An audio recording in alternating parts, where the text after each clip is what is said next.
మీరు తీసుకొని వచ్చిన ఇది రెగ్యులేషన్ ఫేక్ ఫాల్తు రెగ్యులేషన్ ఫాల్తు ఏంది పనికి రాని ఈ రెగ్యులేషన్ ఇది పనికి రాని రెग्युलेशन ఇది। नाजरीन अस्सलाम वालेकुम। IAD टुडे के खबरनामे में आपका खैर मकदम करते हैं। आइए बढ़ते हैं तफसीलात की तरफ। अगर आपने हमारे चैनल को सब्सक्राइब नहीं किया है तो आपको यहाँ सब्सक्राइब बटन दिख रहा है, उसे क्लिक करिए और सब्सक्राइब कीजिए और साथ ही साथ बेल आइकॉन को भी क्लिक करिएगा जिससे कि आपको ताज़ा अपडेट मिलते रहें। मरकजी बीजेपी हुकूमत के मुतनाज़ा साबित होने वाले CAA, NRC व NPR बिल्स के खिलाफ में करारदाद पास करने वालों में अब रियासत तेलंगाना भी 8वें मुकाम पर पहुंच गई है। इस करारदाद को रियासती काबीना ने 16 फरवरी को मंजूर किया था और आज रियासती असम्बली ने इसे मंजूर कर लिया है। इसकी हिमायत TRS, कांग्रेस और MIM के अरकान ने की। बीजेपी के वाहिद MLA राजा सिंह ने इसकी सख्त मुखालिफत की, ताहम स्पीकर ने CAA के खिलाफ करारदाद मंजूर कर ली है। याद रहे कि इससे कबल मध्य प्रदेश, मगरबी बंगाल, केरला, राजस्थान, पंजाब, दिल्ली और बिहार ने इन मुतनाज़ा बिल्स के खिलाफ में पहले ही करारदाद मंजूर करके रख ली थी। तेलंगाना असेंबली में इन बिल्स के खिलाफ में करारदाद मंजूर कर लेने के बाद ऐवान से खिताब करते हुए वज़ीर आला के चंद्रशेखर राव ने बड़े ही दिलचस्प तबसरे किए। इन्होंने कहा कि CAA सिर्फ एक मुसलमानों का मसला नहीं है बल्कि मुल्क के करोड़ों आवाम के लिए भी ये मसला बन सकता है। इन्होंने कहा कि 500 एकड़ पर मुश्तमिल ज़मीन रखने वाले इनके ख़ानदान में ये पैदा होने के बाद इनके पास भी इनका पैदाइशी सर्टिफिकेट नहीं है। इन्होंने आगे कहा कि मुल्क में किसी भी तरह की दरांदाजी को वो बर्दाश्त नहीं करेंगे। जबकि डोनाल्ड ट्रंप का कहना था कि अमेरिका में मैक्सिको की दीवार का इस्तेमाल अमेरिका में गैर कानूनी तौर पर दरांदाजी को रोकने के लिए किया जा रहा है। इन्होंने इस मौके पर यह वाज़ेह किया कि मुल्क में तकसीम की सियासत काबिल कबूल नहीं है। अगर ऐसा ही है तो पाकिस्तान और हिंदुस्तान के दरमियान भी उसी तरह की दीवार तामीर की जा सकती है जिस तरह से भारत के दोस्त डोनाल्ड ट्रंप अपने अमेरिका में करने जा रहे हैं। करेक्ट कादू ఆయన ఉండే స్థానంలో నుంచి మాట్లాడవచ్చు। Please go back to your seat, please go back to your seat. ఠీకే అధ్యక్ష, ఇది నడుస్తూనే ఉంటుంది, దయచేసి తమరితో విజ్ఞప్తి। అన్ని పార్టీల వాళ్ళు చెప్పినటువంటి నేను విన్నాను, నోట్ చేసుకున్నాను, వాళ్ళ డిమాండ్ కూడా విన్నాను। దయచేసి రిజల్యూషన్ పాస్ చేయవలసిందిగా తమని కోరుతా ఉన్నాను అధ్యక్ష। Discussion on government resolution is over. The government resolution is before the House. Those who are for the resolution, please say yes. Those who are against, please say no. Yes, have it. Yes, have it. The resolution is adopted. The House is adjourned for lunch.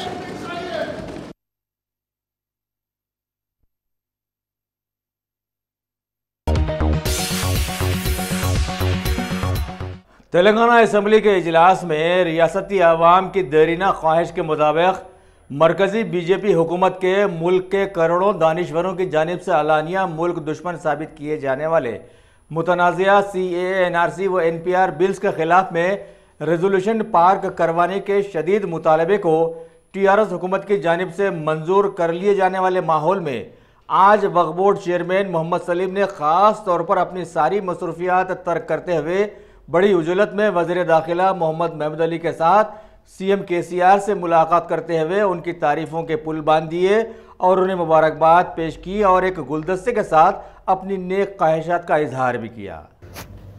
बिस्मिल्लाहिर्रहमानिर्रहीम। आज मैं CM साहब को दिल की गहराइयों से मुबारकबाद देता हूँ क्योंकि आज CAA, NRP और NRC ये जितने भी जो पब्लिक परेशान थी, माइनॉरिटी भाई और भी हिंदू मुस्लिम लोग जो लोग परेशान थे, आज वो टेंशन ख़त्म होगा क्योंकि आज CM साहब जो वादा करे थे, इससे पहले कैबिनेट में भी बोले थे, ऐसी ओवरऑल भी बोले थे, मेरा खुद बर्थ सर्टिफिकेट नहीं है तो मैं कहाँ से बताऊँगा, ये सब बेकार चीज़ है। तो आज जो है ना CM साहब उस चीज़ को करके दिखा दिए। हाउस में जो है ना असेंबली में जो है आज लास्ट डेट थी असेंबली, आज असेंबली के अंदर ये चीज़ को बिल पास कर दिए और कैबिनेट में ऑलरेडी कर दिए थे, फिर आज असेंबली में भी बिल पास करके आज करके दिखा दिए पब्लिक को कि आज CM साहब जो बोलते हैं हमारे KCR साहब वो करके दिखाते हो, क्योंकि दूसरे CMओं के वैसा नहीं है। बोलते करते केसीआर साहब जो बोलते बराबर वो जेन्युइन रहता। और अल्लाह के करम से आज हर हिंदू मुस्लिम सिख ईसाई सब भाइयों का जो है ना सब का टेंशन खत्म होगा आज। और ये आप लोग कंफर्टेबल रहिए, अल्लाह से दुआ करिए कि हम उस सेहत और ईमान की ये कोरोना वायरस के बारे में भी सीएम साहब सीरियस लेके कैबिनेट मीटिंग बुलाए, परसों बुला के जो है ना इमीडिएट वो भी 5,000 करोड़ रुपए जो है ना आवाम को लगाने के लिए जो है ना कोरोना वायरस के लिए अल्लाह के करम से जो है ना वो भी इमीडिएट जो है ना जैसा यहाँ पर मालूम होते ही वो भी ऑलरेडी बोल दिए थे, मगर कल परसों कैबिनेट रख के जो है ना वो भी पास करके जो है ना बिल्कुल अलर्ट है हमारी गवर्नमेंट। दूसरे गवर्नमेंटों के ऐसा लापरवाही काहली ऐसा नहीं है, हमारी गवर्नमेंट बिल्कुल अलर्ट है। केसीआर साहब बिल्कुल अलर्ट है, केसीआर साहब ये लोग बिल्कुल जो है ना एक्शन में रहते कभी भी, क्योंकि कोई काम पब्लिक को कोई हमारी गवर्नमेंट से तकलीफ नहीं होना। अल्लाह के करम से आज केसीआर साहब वो चीज करके दिखा दिए, बिल पास करके। मैं दिल की गहराइयों से हमारी गवर्नमेंट को भी मुबारकबाद देता हूँ, केसीआर साहब को भी मैं मुबारकबाद देता हूँ, क्योंकि हमारे केसीआर साहब इंडिया में नंबर 1 सीएम जिसको बोलते हैं हमारे केसीआर साहब है, वो आज करके दिखा दिए कि आज क्या हमेशा ही कर रहे हैं काम इमाम मौजूदों के बारे में। हर एक को जो बोलते हो बराबर प्रैक्टिकल में अमली जामा पहनाते हो।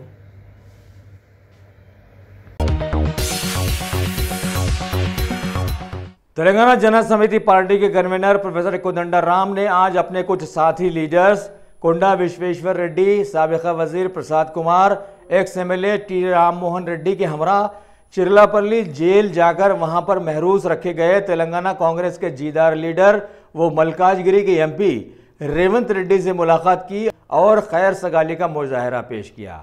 वाज़ेह रहे कि इन्हें हालिया दिनों में सीएम केसीआर के सुपुत्र केटीआर के करोड़ों की मिल्कियत वाले आलिशान फार्म हाउस में एक ड्रोन के जरिए फोटोज लेने का इल्जाम लगाया गया है। తినందుకే ఈ రకంగా అరెస్ట్ చేసి మరి జైల్లో ఉంచే ప్రయత్నం చేసిండ్రు। ఎవరికైనా కానీ ఇక్కడ మనం గ్రహించాల్సిన ముందుగా మేము చెప్పాల్సిన ఇంకొక విషయం ఏంటంటే, ఇంతకుముందు అడ్వకేట్ మన అంబటి శ్రీనివాస్ గారు చెప్పినట్టు డ్రోన్ ఉపయోగమే నేరం అనుకుంటే అది ప్రభుత్వేతరమైనటువంటి స్థలాల్లో ఉపయోగించడం నేరం కాదు। తర్వాత దానికి సంబంధించిన ఉల్లంఘనలకు ఆ చర్య డ్రోన్ ఉపయోగించింది మేము కాదని వారు అంటున్నారు। ఒకవేళ ఉపయోగించినా కానీ అది నాన్ బెయిలబుల్, చాలా చిన్న సమస్య, అది చిన్న నేర దాంట్లో ప్రకరణలో అది అన్నిటికంటే చిన్న అంశం అది। దానికి సంబంధించి జైల్లో ఉంచాల్సినటువంటి అవసరం ఏం లేదు, స్టేషన్లోనే పూచీకత్తు మీద వదిలిపెట్టేటువంటి అవకాశం ఉంది। స్పీకర్ అనుమతి లేకుండా మామూలు ఒక బెయిలబుల్ పోలీస్ స్టేషన్లోనే పూచీకత్తుతో వదిలిపెట్టే అవకాశం ఉన్నటువంటి సెక్షన్లు ఉన్నప్పటికీ వాటికి నాన్ బెయిలబుల్ సెక్షన్స్ జోడించి కావాలని పోలీస్ స్టేషన్కు జైలుకు పంపించడం జరిగింది। నిజంగా ఒక మాట మనం గ్రహించాల్సింది ఏంటంటే, ఏ ప్రభుత్వం మీద కానీ రాజకీయాల్లో ఇంకెవరి మీద అయినా కానీ ఏమైనా విమర్శలు చేసినప్పుడు ఆ విమర్శలకు ప్రతి విమర్శలు ఉంటాయి। నిజంగా గవర్నమెంట్ చాలా ఉల్లంఘనలకు పాల్పడింది అనేది రేవంత్ రెడ్డి గారి ఆరోపణ। तेलंगाना के डायनामिक सीएम माने जाने वाले वजीर आला के चंद्रशेखर राव हस्बे साबिका रिवायात के तहत अवाम को आखिरी दम तक अचंभे में रखने के आदी साबित हुए हैं। लिहाजा बीजेपी हुकूमत के मुतनाज़िया CAA, NRC व NPR बिल्स के खिलाफ में जहां भारत के करोड़ों दानिश्वरों ने इन्हें मुल्क दुश्मन साबित किया था, वहीं तेलंगाना असेंबली के आखिरी लम्हात में अचानक सीएम केसीआर ने अपना रुख इन बिल्स की जानिब लाकर असेंबली की जानिब से अडॉप्ट करवाने लगवा दिया और अवाम जो कुछ चाहती है इस सिलसिले में ख़ास तौर पर TRS हुकूमत जमहूरियत की पासदारी में निभाने के लिए अपने वादों की पाबंद रहने की इन्होंने बात बतलाई। लिहाजा तेलंगाना की करोड़ों अवाम की चाहत में इन्होंने इन मुतनाज़िया बिल्स के ताल्लुक से रेजोल्यूशन पास करवा दिया कि ये वाकई अवाम के खिलाफ जाते हैं।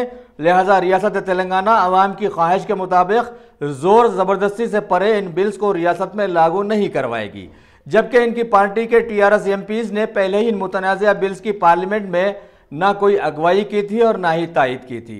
लिहाजा इससे साबित ये हुआ कि ये वाहिद अवामी पार्टी है जो अवाम के एतमाद में रहना चाहती है और अवाम जैसा चाहती है ये वही करती आ रही है। इस वाक़े पर असेंबली में शहर हैदराबाद के मुतनाज़िया बन जाने वाले इलाके गोशा महल के मुतनाज़िया वाहिद बीजेपी के एमएलए राजा सिंह अकेले पड़े, चीखते चिल्लाते रहे क्योंकि वो पीएम मोदी, वो सीएम योगी की जानिब छलांग लगाने की देरी ना आरजू रखते हैं। लिहाजा अपने दिमाग से उन्होंने फौरन कुल्लिन मजलिस इत्तेहादुल मुस्लिमीन के सदर की नकल में इन मुतनाज़िया बिल्स सीए, एनआरसी व एनपीआर की रेजोल्यूशन कॉपी को फाड़कर गैर महसूस तरीके से मजलिस से अपनी अटूट मोहब्बत का गैर महसूस सबूत पेश कर दिया। वैसे असेंबली में इस रेजोल्यूशन को पास करवाने के दौरान इन्होंने भारत के करोड़ों दानिशवरों के मुंह पर तमांचा भी रसीद करने की कोशिश की, जिन्होंने इन बिल्स को अलानिया मुल्क दुश्मन साबित करके रख दिया था। और ये बात भारत के करोड़ों लोगों के समझ में आ भी गई थी। आगे इन्होंने असेंबली के मुबाहिस में हिस्सा लेते हुए बतलाया कि अगर सीएए, एनपीआर और एनआरसी के जरिए किसी की भी शहरियत छीनी गई तो वो असेंबली की रुकनियत से न सिर्फ मुस्तफ़ी हो जाएंगे बल्कि तेलंगाना छोड़कर चले जाएंगे। इस तरह से गैर महसूस तरीके से इनकी वो आरजू जो कौमी हुकूमत में जाने की है वो अवाम के सामने आ गई। आगे इन्होंने ये भी बतलाया कि यह कानून किसी की शहरियत लेने के लिए नहीं बल्कि देने के लिए बनाया गया है। वज़ीर आज़म मोदी और वज़ीर दाखिला अमित शाह ने यह वाज़ेह भी किया है कि इस कानून से किसी की भी शहरियत छीनी नहीं जाएगी, लिहाजा मुसलमानों को ख़ास तौर पर डरने की कोई ज़रूरत नहीं है। आगे इन्होंने अपोजिशन जमातों पर यह इल्ज़ाम भी लगाया है कि उनकी जानिब से झूठ बोलते हुए लोगों को गुमराह किया जा रहा है। इनके रिमार्क्स के दौरान मजलिस और दीगर जमातों ने इनकी मुखालिफत की, जिसके नतीजे में कुछ देर के लिए ऐवान में शोर गुल के मनाजर देखे गए। राजा सिंह ने पड़ोसी मुल्क पाकिस्तान व अफगानिस्तान और बांग्लादेश में सताए हुए अफराद को शहरियत देने के लिए यह कानून लाया गया है, अवाम को ठीक बड़े लोगों की तरह यहाँ पर भी समझाने की कोशिश की। तेलंगाना विधानसभा में नागरिक संशोधन बिल के ऊपर, कानून के ऊपर, एक्ट के ऊपर रेजोल्यूशन लाया गया। मुख्यमंत्री जी एक पार्टी से डरकर उनकी गुलामगिरी करना है बोलकर उस तरह से विचारधारा रखकर मुख्यमंत्री जी नागरिक संशोधन एक्ट के ऊपर रेजोल्यूशन लाए तेलंगाना असेंबली में। मैं मुख्यमंत्री जी को ये पूछना चाहता हूँ कि आपने ये एक्ट को सही तरह से नहीं पढ़ा और जो एमआईएम वाले लिख के दिए वही आज आप असेंबली में बोले। रियल में आपको एक्ट के बारे में पता नहीं। मुख्यमंत्री जी आप 50-60 हज़ार बुक्स पढ़े बोलकर ऐसा बहुत प्रचार आप करते, लेकिन एक 5 से 6 पेज का ये एक्ट है। क्या वो एक्ट के बारे में आप नहीं पढ़े? अगर आप वो एक्ट पूरी तरह से पढ़ लिए होते तो आज असेंबली में ये सिटीजन अमेंडमेंट बिल के ऊपर, एक्ट के ऊपर आप रेजोल्यूशन ना लाते, ऐसा मेरा कहना है। आज आप तेलंगाना की जनता को आप धोखा दे रहे, तेलंगाना के माइनॉरिटीज़ को आप धोखा दे रहे। जो लोग अफगानिस्तान, पाकिस्तान, बांग्लादेश में जो लोग सताए हुए हैं, जो वहाँ पर माइनॉरिटी थे, वो लोग जो भारत में आए हैं, उनको नागरिकता देने का कानून है, नागरिकता छीनने का कानून नहीं है। पार्लियामेंट में कहा गया, तुम्हारे लोग पार्लियामेंट में भी है क्या? अमित शाह जी से सवाल करने का क्या आप में दम नहीं था?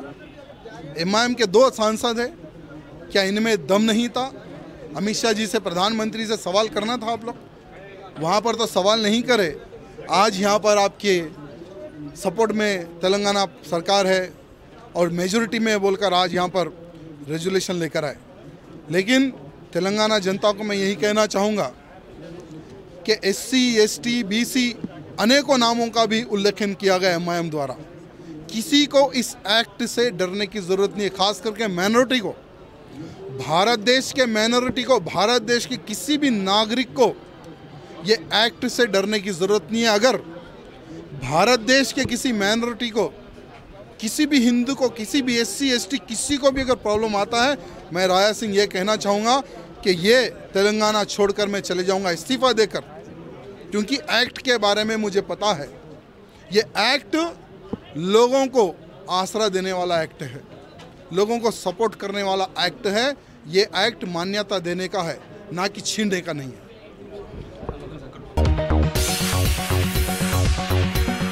ये छोटा सा इन्वेस्टमेंट आपका और आपके बच्चों का मुस्तकबिल बदल सकता है। आज ही तशरीफ लाएं और A1 टाउनशिप के इस प्रोजेक्ट से फायदा उठाएं। Office at pillar number 235, opposite fisheries department, Rajendra Nagar, Hyderabad. Telangana के असेंबली के इजलास में मजलिस इत्तेहादुल मुस्लिमीन के फ्लोर लीडर अकबरुद्दीन अवैसी ने बीजेपी हुकूमत के मुतनाज़िया CAA, NRC व NPR बिल्स के खिलाफ में पेश करदा करारदाद के मुबाहिस में हिस्सा लेते हुए बतलाया कि ये तमाम क़वानीन भारत के शहरियों की शहरियत ख़त्म करने और बैरूनी शहरियों को हिंदुस्तानी शहरियत फराहम करने से मुताल्लिक़ हैं। इन्होंने आगे कहा कि यह मसला सिर्फ मुसलमानों का नहीं है, बल्कि यह तमाम मज़ाहिब, हिंदू, सिख, ख़ास तौर पर दलितों और गिरिजन का मसला है जो अपनी पैदाइश की सनद नहीं रखते हैं। CAA न सिर्फ मुल्क को तकसीम करता है बल्कि ये मुल्क को कमज़ोर भी करता नज़र आता है। हमें चाहिए कि हम ऐसे क़वानीन बनाएं जो लोगों को मुत्तहिद करें, ताहम CAA जैसे क़वानीन समाज में दरार पैदा करने के मुताबिक हैं। हमारे मुल्क की शबी कसरत में वहदत की तारीख ऐसे क़वानीन से दागदार बन रही है। CAA, NPR और NRC के खिलाफ 8 रियासतों ने करारदाद मंजूर कर ली है, ताहम किसी भी रियासत ने इस तरह की तफसीली करारदाद को तक़वियत नहीं दी है जिस तरह से आज तेलंगाना कानून साज असम्बली में बहस मुबाहिसे के बाद इसे मंजूर किया गया है। इन्होंने आगे कहा कि मुल्क का दस्तूर तिलक लगाने वाले, पगड़ी पहनने वाले सिख और दाढ़ी रखने वाले मुस्लिमों को मसावी दर्जा देता है। वज़ीर आला के चंद्रशेखर राव ने दस्तूरी उसूलों का एहतराम किया है। इन्होंने सवाल किया कि क्या यह कानून जामिया मिल्लिया और AMU के तलबा पर हमलों के लिए जिम्मेदार नहीं है? यूपी और दिल्ली में कई जानों के इतलाफ के लिए क्या CAA जिम्मेदार नहीं है? इन्होंने कहा कि इस कानून की वजह से ही अवाम एहतजाज कर रही है। अगर यह कानून नहीं होता तो एहतजाज भी ना होता और ना ही मासूम लोगों का खून बहता। भारत तमाम मज़ाहिब के लोगों के साथ साथ उनका मुल्क भी है जो मजहब को नहीं मानते। आज CAA, NPR और NRC की पूरे मुल्क में मुखालिफत चल रही है, लिहाजा इस तरह की सूरत हाल का सामना सारा मुल्क कर रहा है कि CAA दस्तूर हिंद का मुखालिफ हो गया है। NPR के क़वायद अहम क़वानीन की खिलाफ वर्जी कर रहे हैं और शुमार कुनिंदों का मैनुअल कानून की खिलाफ वर्जी कर रहा है। NPR के क़वानीन की तैयारी CAA 2003 के कानून की तैयारी से 1 साल पहले की गई थी। ये ऐसा ही है जैसा कि बच्चे की पैदाइश वालिदैन से पहले हो गई हो। NPR, NRC के 2003 के क़वानीन असल एक्ट, शहरियत एक्ट 1955 के दायरेकार से बाहर हैं। NPR गैर कानूनी और गैर दस्तूरी है क्योंकि इसको कानूनी हिमायत हासिल नहीं है। NPR के क़वायद सरकारी ओहदेदारों को किसी को भी मशकूक करने का इख्तियार दे देते हैं। शहरियत साबित करने के सबूत का बोझ सिर्फ शहरियों पर ही लादा गया है। इन्होंने कहा कि किसी भी ओहदेदार को किसी को भी मशकूक करार देने की बुनियाद फराहम करने की ज़रूरत नहीं है। लर्जा खेज जराइम जैसे कत्ल में सबूत का बोझ इस्तिगासा को फराहम करना होता है, ताहम शहरियत के मामले में किसी भी फ़र्द को मशकूक करार दिया जा सकता है। किसी भी शख्स को मशकूक करार देने पर उसको बैरूनी मुल्क का नहीं समझा जाएगा। सिर्फ ऐसा शख्स जिसको मुबैना बैरूनी करार दिया गया हो उसी को फॉरेनर ट्रिब्यूनल जाने की इजाज़त होगी। तो फिर ऐसे मशकूक अफराद का क्या होगा? NPR के खिलाफ बड़े पैमाने पर खदशात एहतजाज किए गए हैं, लिहाजा इन्होंने तशवीश जाहिर की है कि NPR के खिलाफ खदशात मरदमशुमारी पर असरअंदाज हो सकते हैं। 3 कोलीग से माफी चाह रहा हूं सर। उसमें लिखा हुआ है कि a certain age at the time of marriage or her age at the time of consummation of marriage. Consummation of marriage? Shame on them, I would say. Shame on these writers. Is this the word which is supposed to be used? मेरी मां और बहन की इज्जत के साथ यह खेल, मेरी औरत के साथ यह खेल। मेरी औरत मतलब मैं ये ना समझे कि मैं मुसलमान औरत के बारे में कह रहा हूं, मेरी हिंदुस्तानी मां और बहन के खिलाफ है ये कहूंगा।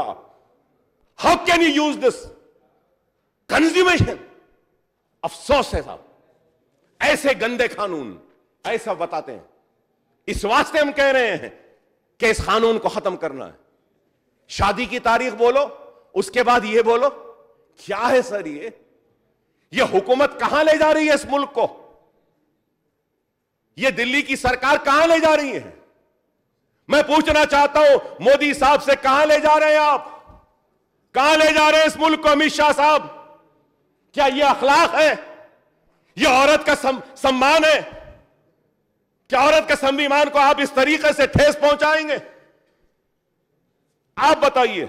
यही बातें हैं जो हम कह रहे हैं सर, और अगर हम आगे जाते हैं sir, the rules say that offense, more important, so the rules say that an offense to not provide information or not provide correct information, will this not be misused against such person? ये तो मैं बोल चुका हूं sir. हाँ sir. Now, under the state list, Schedule 7, the Constitution, Police, Public Order and State Public Service Commission and State Public Service are all exclusive domain of state. The union cannot interfere in this aspect in any manner. NPR will compel state government employees to be shifted from essential work that they are undertaking and to participate in this illegal exercise. Similarly, NPR, NRC is likely to endanger those belonging to marginalized communities, will definitely cause harm to the public, sir. Sir, under Section 27 of Right to Education Act, no teacher shall be deployed for any non-educational purpose other than the decennial population census, disaster relief duties or duties relating to election. Sir, therefore, requiring teachers to participate in NPR is illegal, sir. Illegal. And that will violate the Right to Education Act. Teachers के खिदमात नहीं ले सकते हैं sir. Sir, और एक चीज sir. Sir, कई reports कहते हैं कि there are 1.77 million homeless people. सवाल यह है सर, होमलेस आदमी के पास कोई सर्टिफिकेट होगा? Homeless people sir. Sir, the latest survey report says that कि हिंदुस्तान का जो पॉपुलेशन है 50% से ज्यादा अर्बन एरियाज में आ चुका है. रूरल एरियाज में 40%, 45% रह रहा है. सर, माइग्रेशन होता है. यहां पे ओडिशा के कई लोग आके लेबर की तरह काम करते हैं. लेबर साइट पे रहता है. उन्हें कहां से डिटेल देगा, कैसा डिटेल देगा? आप 370 को खत्म करके हिंदुस्तान का हिस्सा बनाए बोलते हैं, लेकिन इससे आप क्या कर रहे हैं? सर, आसाम में एक जो टोटल जो खर्चा आया साहब, 7,000 करोड़ का खर्चा आया. कौन खर्चा साहब? आसामी खर्चा. उसको ट्रैवलिंग करना था, जाना था, कागज देना था. 7,000. गवर्नमेंट का कितना? 1,600 करोड़. यहां पे भी आप क्यों खर्च रहे हैं इतना पैसा? अरे ये पैसा गरीबों पे खर्च कीजिए, यतीमों पे कीजिए, माल न्यूट्रिशन पे खर्च करिए, भूख पे खर्चिए, प्यास पे खर्चिए. नहीं, हम इस पे करेंगे. Sir, to go more further ahead sir. Sir, when I say that, ये भी कहूंगा. हां सर, इंपॉर्टेंट चीज sir. Sir, no sir, it's a very important subject sir. I request sir, मैं बिल्कुल अच्छी बातें कर रहा हूं, सही. मैं आपसे रिक्वेस्ट करूंगा, टाइम दीजिए सर. सर, इंपॉर्टेंट बात सर, कई बच्चे ऑर्फन रहते हैं सर. कई बच्चे अबैंडन भी कर देते हैं पेरेंट्स. ये रूल में, एक्ट में उनके बारे में कुछ नहीं किया गया. वो अबैंडन चाइल्ड जिसको खुद को नहीं मालूम कि उसका बाप कौन है, उसकी मां कौन है, उसके बारे में नहीं मालूम, उसके बारे में कुछ नहीं कहा गया. ऑर्फनेज के बारे में कुछ भी नहीं सर. ये इस वास्ते हम कह रहे हैं कि आप इसको खत्म करिए sir. And going further ahead, it was reported in the Tribune 4 January 2018 that in the black market one could buy 1 billion Aadhaar details for rupees 500 in 10 minutes, sir. Sir, we are ourselves aware that in February 2019, state government data from Smart Pulse survey, which was linked to state resident data hub containing demographic data of Aadhaar and electoral rolls prepared by the ECI, were allegedly misused by the TDP. Sir, this is being investigated by Cyberabad police. Now, if we cannot be assured of security of our own private information, what happens with the citizenship status if that is also linked to such information, sir? आज यही कर रहे हैं. NPR को आधार से link करेंगे. Sir, कहां है सिक्योरिटी बताइए. Sir, I would like to give you one example. बार बार ये कह रहे हैं कि citizen should have an identity card. Sir, many countries are doing away with the citizenship card. Why? I'll give you the example, sir. Sir, I have the details of my daughter is studying in United Kingdom. Sir, she's doing a law. My daughter had sent me the details and she said that, see this here in the year, sir, Identity Card Act was repealed by the Identity Document Act 2010 on 21st January 2011 in entire UK. क्यों साहब? इस वास्ते कि ये link रहने से एक आदमी का लोकेशन पर पता हो जा रहा है, उसकी प्राइवेसी मार खा जा रही है। सब कुछ होने के बाद में सर दे फिनिश दिस। सिर्फ फॉरेन स्टूडेंट्स को बायोमेट्रिक कार्ड देते हैं sir. I have the statement, the deputy prime minister of then sir Hon Kinkling MP said, I have always called in the strongest term for the national identity registration to be scrapped, and it was one of the things that the coalition pledged to do. I am delighted that the Damien has today laid to rest once and for all, sir. The ID card scheme was direct assault on the liberty, something to be precious to be tossed aside, and something which this government is determined to restore. आप बताइए sir, जब UK में खत्म हो गया है, चारों तरफ खत्म कर रहे हैं, आप क्यों करना चाहते हैं sir? And to go further ahead, sir, the new question that was asked in NPR 2010-50 relating to ancestor and Aadhaar number, etc., has their popular fears, sir.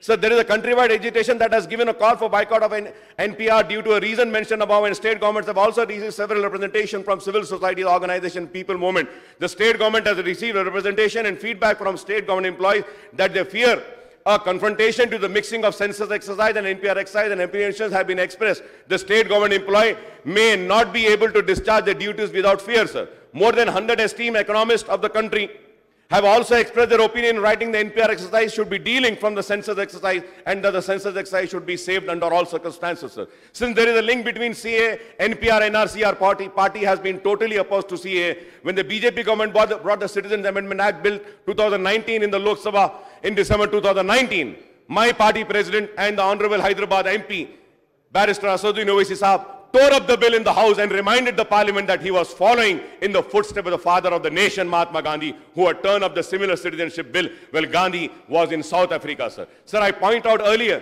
that TRS was among the parties that opposed the legislation, and we are grateful to Janab KCR Saab for this gesture, sir. For the first time in the history of independent India, the CAA has incorporated religious qualifications, sir. The CAA confers citizenship on persons belonging to 6 minority communities from neighboring countries, sir. CAA exempts person belonging to Hindu, Sikh, Jain, Parsi, Christian and community from Afghanistan, Bangladesh, Pakistan, and from being treated as an illegal migrant provided that they enter India on or before 31st day of December 2014, sir. Sir, it is evidently clear that this legislation is discriminatory, arbitrary, and it not only violates the constitutional values of equality and secularism, sir. So the CAA also fundamentally alters the criteria of citizen, making the religion-based and criteria an accelerated path to citizenship for any person from these 6 communities, sir. Sir, I may recall that the Prime Minister, the Union Home Minister, and many senior officials reportedly reiterated their resolve to implement National Register of Citizens, sir. Sir, this includes statement to the same effect by Union Home Minister in Lok Sabha on the 9th December 2019 and the Rajya Sabha on the 11th of December 2019. When read along with the procedure provided for NRC, it is evident that the CAA is meant to act as a safety measure for any non-Muslim excluded from the NRC, sir. अगर मैं गलत हूं तो बता दीजिए, doubt को clear कर दीजिए. मैं अमित शाह साहब से कहना चाहता हूं, if there was any doubt about the purpose of CAA, the same was clarified by the Finance Minister of Assam as well as Union Minister, who said that the CAA would shield 5 lakh Hindus who did not make to NRC in Assam, sir. So it may be necessary to recall what happened in the implementation of NRC in Assam, sir, which I have already told. Sir, the final list has excluded 19,06,657 persons, and 3.11 crores were included, sir.